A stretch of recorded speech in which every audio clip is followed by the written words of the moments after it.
Shalom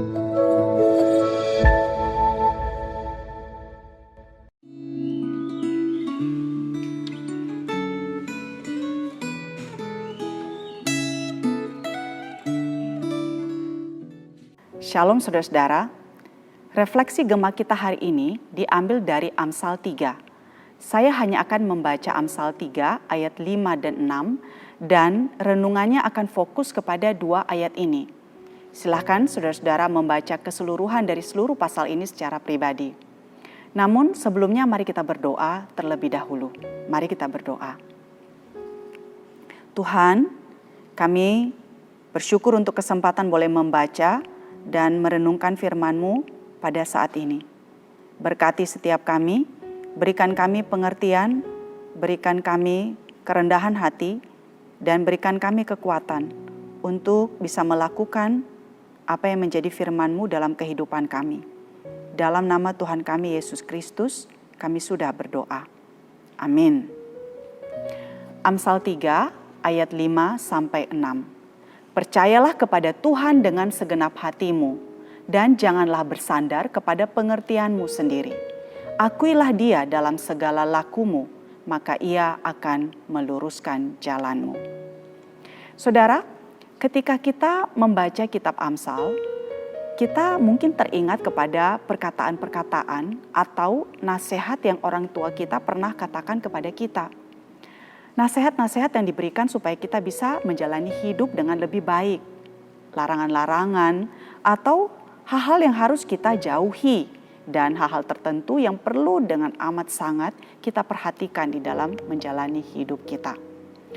Di dalam renungan-renungan sebelumnya, kita diingatkan bahwa Amsal ini adalah semacam nasihat yang diberikan oleh orang tua kepada anaknya. Nah, di dalam ayat yang kelima ini, sang ayah, si pemberi nasihat, mengingatkan anaknya tentang pentingnya memiliki relasi dengan Tuhan secara pribadi. Percayalah kepada Tuhan. Saudara, kata percaya di sini adalah kata trust, yang berarti penyerahan diri, bersandar, dan menaruh percaya kepada pribadi Allah. Trust ini hanya akan mungkin bisa kita lakukan, saudara, ketika kita memiliki hubungan dan pengenalan yang sifatnya pribadi dengan Tuhan. Kita akan memiliki kesulitan untuk trust kepada seseorang bila tidak mengenalnya. Namun hal itu akan mungkin kalau kita mengenal dia secara pribadi. Nah, sebagai orang dewasa, saudara, kita terbiasa menjadi mandiri. Kita terbiasa untuk membuat keputusan-keputusan sendiri dan kadang-kadang kita tidak mau bergantung kepada siapapun. Kemudahan teknologi dan segala sesuatu yang saat ini begitu mudah dan gampang membuat kita lebih menjadi mandiri. Ketergantungan kita kepada diri sendiri menjadi semakin besar, saudara. Nah, kita bisa dan kita mampu untuk mengandalkan diri di dalam menghadapi segala sesuatu. Lalu, kalau kita mampu, kalau kita bisa mengatasi segala sesuatu sendiri, untuk apa lagi kita mengandalkan sesuatu yang lain di luar daripada diri kita?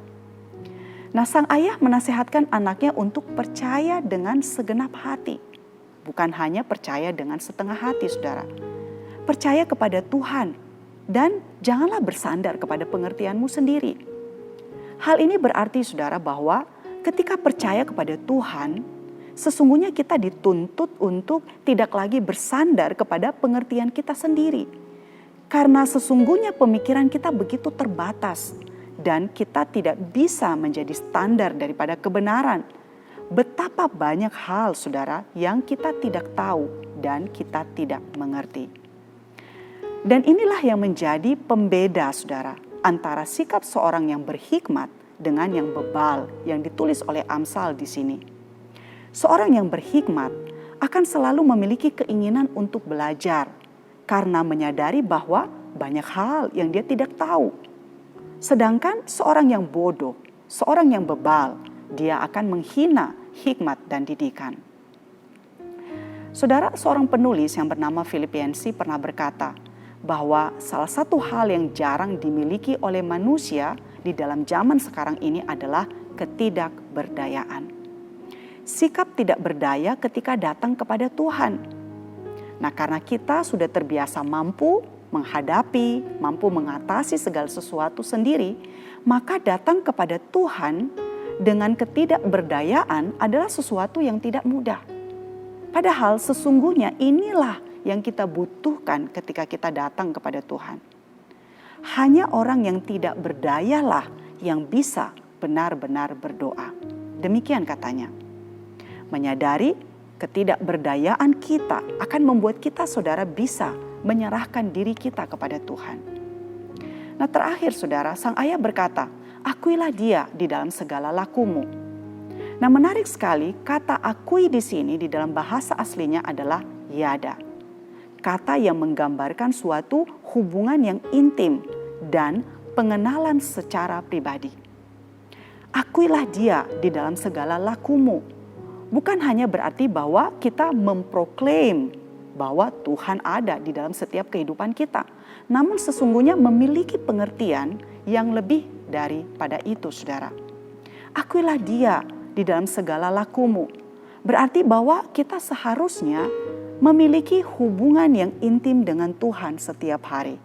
Sehingga di dalam setiap keputusan yang kita ambil, di dalam setiap percakapan yang kita lakukan dengan orang lain, di dalam setiap pelayanan yang kita lakukan, di dalam setiap pekerjaan yang kita kerjakan, menggambarkan bahwa Tuhan hadir. Dampaknya, saudara, dari hal ini adalah Dia akan meluruskan jalan kita. Dan dengan kata lain, Dia akan mengarahkan kehidupan kita kepada kebenaran dan keberhasilan. Kiranya Tuhan menolong setiap kita. Mari kita tutup renungan hari ini dengan doa. Mari kita berdoa. Terima kasih sekali lagi untuk firman-Mu, Tuhan.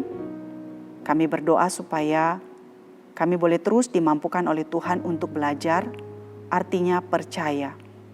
Artinya menyerahkan diri secara total kepada Tuhan dan mengakui Tuhan. Memiliki relasi dengan Tuhan di dalam setiap aspek, di dalam seluruh kegiatan atau setiap hal yang kami lakukan di dalam kehidupan kami. Terima kasih untuk firman-Mu, Tuhan. Di dalam nama Tuhan kami Yesus Kristus, kami sudah berdoa. Amin.